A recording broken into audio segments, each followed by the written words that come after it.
Assalamualaikum warahmatullahi wabarakatuh. Yang pertama-tama kami semua, saya pribadi dan juga atas nama tim Tokham mengaturkan terima kasih sebesar-besarnya kepada Dr. Hendri Jayadi Pandiangan, sarjana hukum, magister hukum, yang saat ini menjabat sebagai Dekan Fakultas Hukum Universitas Kristen Indonesia atau UKI. Ya gitu. Beliau tadi menyampaikan itu. Karena apa? Karena sebenarnya benar tadi kata Pak Refli, kata juga Pak Ristan dan juga Pak Gafur. Sebenarnya keterangan yang disampaikan oleh beliau itu, meskipun itu saya terus terang ya, karena saya beberapa kali juga menjadi ahli, itu tidak boleh hanya menggunakan asumsi atau ini pendapat saya dan silahkan kalau itu ditentang. Sebaiknya dia benar-benar netral gitu. Tapi kalau kita benar-benar menggunakan pendapat dia, sebenarnya kita sangat diuntungkan. Karena pertama, ya dia mengatakan salah dia sebenarnya. Tadi teman-teman mungkin nggak sampai karena saya ngikuti betul ya. Dia mengatakan minimal itu ketika dia mengucapkan pertama kali sesuai dengan aturan, dia bilang minimal 50 juta, maksimal 100 juta. Salah. Ya, itu ada rekamannya, silakan dilihat. Ya, minimal harusnya 500.000. Ya, kalau minimal 50 juta berarti kita dapat minimalnya 50 juta kalau menurut ahli tadi. Ya, itu yang pertama, kesalahan yang pertama. Yang kedua adalah apa? Ya, kita semua tertawa. Tentu teman-teman juga, saya juga tadi sempat baca komen dari beberapa netizen, terima kasih ya, yang mengatakan bahwa ketika ahli mengatakan tidak baca putusan pra-peradilan dan dia mengatakan karena saya nggak mau masuk ke pokok perkara. Loh, jauh banget. Pra-peradilan memang tidak menyidangkan pokok perkara. Pra-peradilan memang hanya menguji formalnya. Tapi bagaimana dia bisa menilai secara objektif kalau dia tidak baca putusan pra-peradilan yang pertama nomor 99 itu. Apalagi ketika tadi ditanya, ditegaskan. Jadi yang menjadi pertimbangan adalah apa? Putusan pra-peradilan atau undang-undang yang ada. Nah, dia agak sedikit mencoba berkelindan di situ, tapi ya saya maklumilah dia mencoba berselancar di antara itu. Dan juga ketika kemudian dia berusaha, tampak betul berusaha tadi kata Bang Refli mendinai atau menolak lagi putusan pra-peradilan yang pertama. Padahal nggak boleh. Putusan pra-peradilan yang pertama itu sudah sah. Dan itu sudah inkrah ya, dan itu tidak bisa digugat lagi.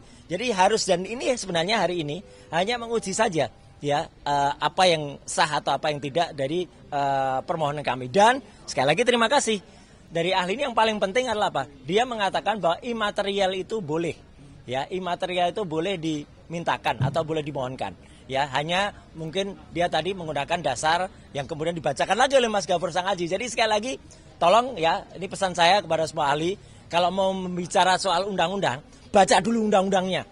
Ya gitu. Dia tadi juga nggak baca undang-undang tentang kerugian negara itu, nggak baca, baru dibacakan Mas Gafur, baru dia membaca.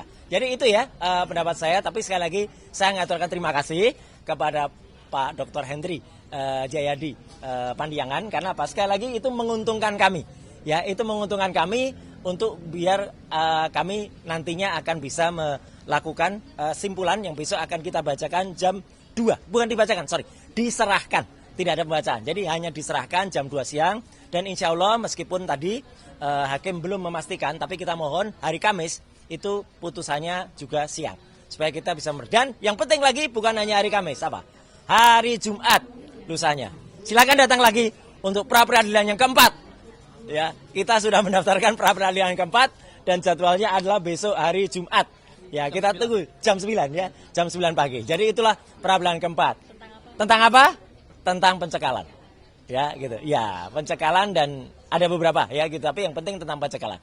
Jadi sekali lagi terima kasih kepada teman-teman semua, dan sekali lagi apa yang kita mohonkan itu adalah tentang kerugian ya, ganti kerugian soal uang ya gitu, tapi jangan dinilai uangnya, karena kami tidak melihat apa itu uangnya, tapi uang itu didapatkan dari mana dan siapa pengguna uangnya. Jadi selama pengguna uangnya itu adalah clear, baik, dan kita akan salurkan kepada yang berhak, itu tidak perlu katakan dipertanyakan lagi ya, karena apalagi kalau uang itu digunakan secara tidak sah seperti ini. Nah, kalau ini orang menggunakan uang tidak sah kayak gini nih ya gitu, silahkan dibaca sendiri keterangannya. Jadi kita menggunakan itu putusan ini insya Allah akan kita manfaatkan untuk sahabat-sahabat, untuk teman-teman yang lebih memerlukan.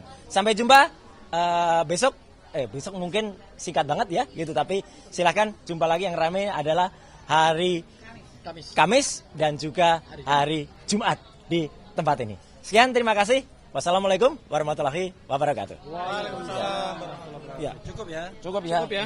Uang tidak jahat. Nah, uangnya nggak jahat. Tapi yang jahat adalah menggunakan uang itu riwayatnya. Nah, itu yang jahat. Yang jahat itu mendapatkan uang dengan cara tidak halal. Nah, itu makanya kita halal. Ya. Oke, terima kasih ya. Iya.